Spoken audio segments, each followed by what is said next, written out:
apoy niyo po ang tribe. Tribe. Yung dialect po nila. Palawan and Calauan. Lagi po din eh.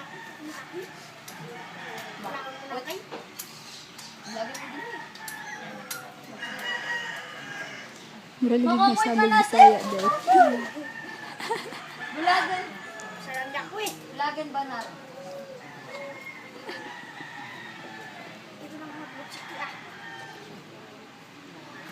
Maya bananaki.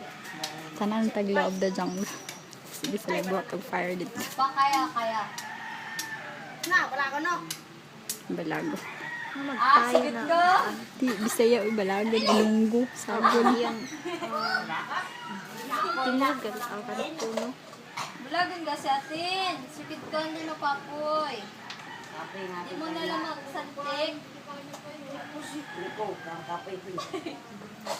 Mommy sir, tawag po sa process ng paggawa ng apoy ay santikan.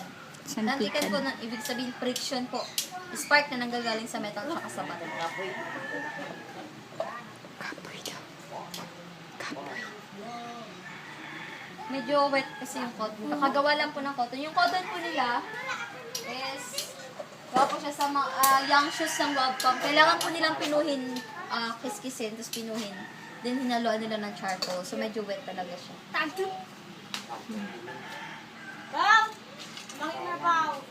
Lagot! Pumanhit. Sago, Tagalog, Bisaya, o Ilonggo.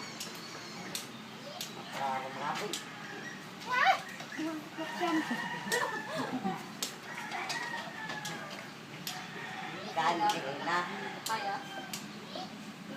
Ate, naman sang loblob. Yat kasi loblob mo. Oh.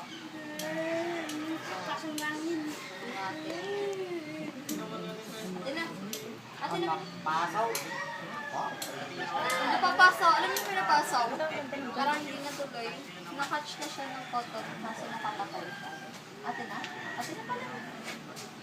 Ano nga? Si Minan Mayaban nakyo.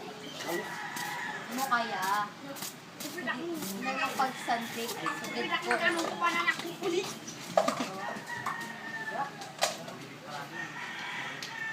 ko. Lagi ka sa ito? Ayan, siya po yung sinisindahan ni Kuya. Ang tawag po dyan is salong or sahin. Yan po yung ginagamit nilang torch sa bundok. Yung ilaw po nila. So, sa loob po niyan is dagta siya ng puno and then nirap lang nila ng dry leaves para hindi mabilis po kumalat yung apoy. Yan din yung kanilang native incense, Mami Sir, which is naniniwala po sila na yung usok po nito is can drives away bad luck, bad spirit. Okay, once again, safe po siyang ano, wala po siyang halong chemical sa loob. So, papamay ko po sa inyo yung usok. Tignan po natin kung familiar po kayo sa usok nito. Usually, ginagamit po siya sa ano, para siyang sa church, yung sa mga kapatid. Incense.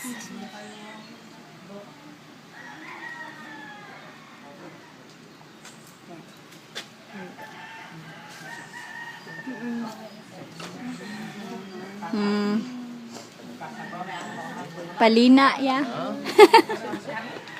Palina. Pero dagta lang po siya ng Okay. para siyang pili lang. Okay?